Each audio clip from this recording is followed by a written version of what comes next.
Hello नाज़रीन, आप देख रहे हैं ड्रामा सीरियल हक महर। अगर आपको ये वीडियो अच्छी लगे इसको लाइक करें और हमारे चैनल पाकिस्तान ड्रामा को सब्सक्राइब करें। वकार विरसा को अपने घर तो ले आता है, लेकिन वो काफ़ी ज़्यादा परेशान होती है और डरी होती है। लेकिन जो वकार की दूसरी बीवी होती है उसका मकसद ये होता है कि वकार किसी भी कीमत पर विरसा को इस घर में लेकर ना आए, बल्कि अपनी ज़िंदगी से और अब से हमेशा हमेशा के लिए निकाल दे। लेकिन विरसा ऐसा नहीं चाहती, बल्कि वो उसे कह चुकी होती है कि वकार किसी भी कीमत पर ना मुझे और ना ही अपने बच्चे को छोड़ सकता है। लेकिन जो वकार की बहन होती है वो विरसा से कहती है कि मैं तो ये चाहती हूँ आपके और भाई के दरमियान में जो भी मसले और रंजिशें हैं वो ख़त्म किए जाएँ। लेकिन विरसा से कहती है कि ऐसी बात नहीं है, मुझे लगता नहीं है कि ये कभी ख़त्म होगी। लेकिन मेरा तो दिल साफ़ है, मुझे लगता है कि तुम्हारे भाई का दिल साफ़ है और मेरे ख्याल से तुम्हारे भाई को किसी के ऊपर एतबार ही नहीं है, क्योंकि जहाँ पे एतबार नहीं होता वहाँ पे कभी मोहब्बत नहीं होती। लेकिन वकार की बहन जब ये बात सुनती है वो कहती है तुमने बिल्कुल सही कहा है, पता नहीं वकार भाई को क्या हो गया, वो किसी के ऊपर एतबार क्यों नहीं करते। लेकिन वकार ये बातों को लेकर बड़ा परेशान होता है कि जब उसकी शादी थी और हक महर में क्या लिखाया था।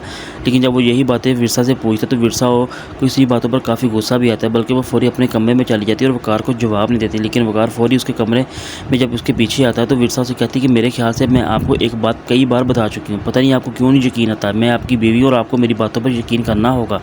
लेकिन जो विरसा का कज़न होता है, जब वो वकार के बच्चे और विरसा से मिलने के लिए घर पे आता है तो वकार भी घर पे आता है और आकर काफ़ी गुस्से में होता है और ये सोचता है कि आखिर ये यहाँ पे क्या करने आए हैं, अब इनका आने का क्या मकसद है, मुझे ये समझ नहीं आता। लेकिन मैं विरसा को खुद कहूँगा कि इसको मेरे घर आने से रोके। लेकिन जो वकार की दूसरी बीवी होती है वो ये चाहती है कि वकार को हमेशा हमेशा के लिए मैं अपने काबू में करूँ, बल्कि विरसा को उसकी ज़िंदगी से निकाल दूँ। लेकिन वो विरसा और उसकी बहन से कहती है मैं बहुत जल्द तुम दोनों का पर्दाफाश करने वाली हूँ, अब बहुत जल्द तुम्हारी हकीकत खुल के सामने आ जाएगी। लेकिन विरसा उसे कहती है तुम जो मर्ज़ी कर लो, तुम हमारा कुछ भी नहीं कर सकती, क्योंकि जिस तरह तुम उसकी बेबी हो इसी तरह मैं भी उसकी बेबी हूँ और वो ना कभी मुझे छोड़ेगा और ना ही कभी मेरे बच्चे को छोड़ेगा, चाहे तुम जितनी मर्ज़ी कोशिश कर लो।